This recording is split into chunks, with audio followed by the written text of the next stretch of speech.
Hello everyone, Jeff with the Green Review. This is the summer maintenance calendar, and so this is based on an area that is in the north and is getting 70, 80, 90 degree temperatures during the summer months, June, July, August. The first thing is for the lawns, mow the grass when it's 1/3 taller than the final height that you're trying to keep it. And then for cool season grasses, apply water so the soil is wet 6 to 8 inches deep, and then wait 10 to 14 days to do it again. Limit the watering as cool season grasses go dormant in the heat. Warm season grasses can be watered as necessary to keep them green. Fertilizer in cool season grasses is done in September, November, and May, and only in June if the fourth treatment is going to be an area of lawn that's getting active use and is irrigated. Warm season grasses under low maintenance care receive one application in early summer. Higher maintenance lawns that are not regularly watered are fertilized 2 to 3 times every other month, and high maintenance lawns that are used a lot and watered often can receive fertilizer monthly during the growing season. Late spring or early summer is the best time to do a core aeration on warm season grasses, but not until fall on the cool season grasses. Watch for pests in your lawn when you're doing your mowing. For your flower and vegetable gardens, plant tender bulbs such as dahlias, caladiums, cannas, and gladiolus after the last frost.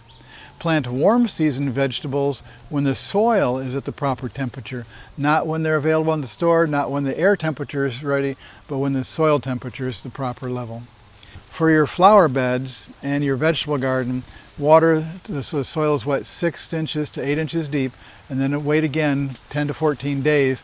Vegetable gardens need a lot more water a lot of times because they produce fruit, and so you need to water the vegetables that are producing fruit, which are mostly water, as often as necessary.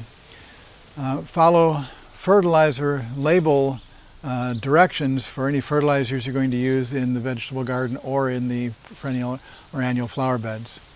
Deadheading of annuals and perennials is a great way to keep them blooming, and so it's an important little tool to just go around and do a little bit of trimming, and that way a lot of those flowers will continue blooming instead of producing seeds.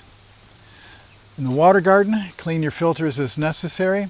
Feed your fish when the water temperature is above 55 and below 80 degrees.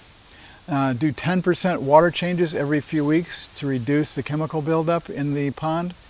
And fertilize potted plants. You don't have to fertilize the shoreline plants that are out of the pots planted into gravel because they're getting their nutrients from the water, but potted plants aren't, so you need to do the fertilizer for those. And then use algae controls if necessary. For your tree and shrubs, prune the spring blooming shrubs and ornamental trees within 2 months after they're blooming. Is the best time for any of those plants to be pruned.